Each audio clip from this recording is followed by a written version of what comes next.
Microsoft অফিসে অনেক সময় কাজ করতে গিয়ে আমরা একটা প্রবলেম ফেস করে থাকি। সাধারণত দেখা যাচ্ছে অনেক সময় আমরা আর্টিকেল লিখতে গিয়ে দেখি যে মাঝে একটা আর্টিকেল অথবা একটা পেজ ফাঁকা পড়ে আছে, অথবা আমার মাঝখানে একটা পেজ এটা ডিলিট করতে হবে। তো দেখা যাচ্ছে অনেক সময় এটা ডিলিট করতে যেয়ে বা পেজটা কোনোভাবে ডিলিট হচ্ছে না, থেকে যাচ্ছে। তো এরকম সময়ে আমরা একটু দুশ্চিন্তায় পড়ে যাই যে এটা কিভাবে সমাধান করব।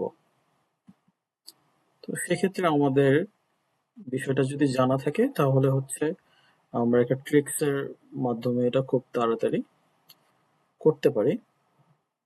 আর জানা না থাকলে অবশ্যই যে কেউ এটা প্রবলেমটা ফেস করবে এবং দুশ্চিন্তার বিষয় হয়ে দাঁড়াবে। তো আমরা একটা ট্রিক্স শিখে নেই যে এটা কিভাবে ডিলিট করতে পারি। তো এখন আমি নর্মালি দেখাচ্ছি যে এটা কোনোভাবেই ডিলিট হচ্ছে না। আমি ডিলিট চাপ দিচ্ছি।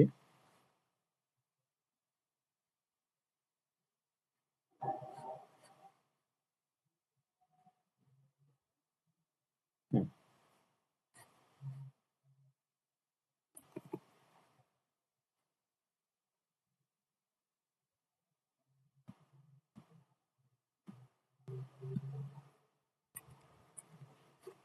আমি ব্যাকে দিচ্ছি। ব্যাকে দিলে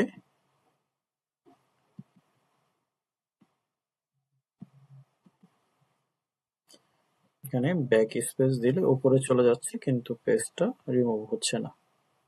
তো আমরা কি করতে পারি এক্ষেত্রে হচ্ছে কন্ট্রোল জি চাপ দেব, তারপর হচ্ছে এখানে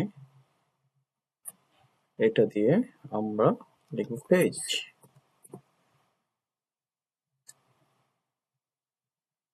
তারপর এন্টার চাপ দেব, তারপর হচ্ছে ক্রস করে দেব, তারপর ডিলিট করে দেব, ফিনিশ। তো এই হচ্ছে বিষয়টা। অনেক সময় এই ট্রিক্সটা খাটিয়ে আমরা হচ্ছে আমাদের যে ব্ল্যাঙ্ক পেজ থাকে সেটাকে আমরা ডিলিট করতে পারি খুব ইজিলি।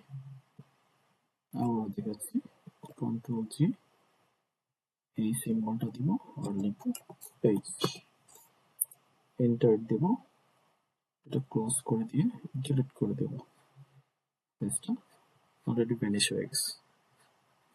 তো এই ট্রিক্সটা জানা থাকলে অনেকে খুব তাড়াতাড়ি তার সমাধানটা করতে পারে এবং হচ্ছে দ্রুত তার কাজটা কমপ্লিট করতে পারে।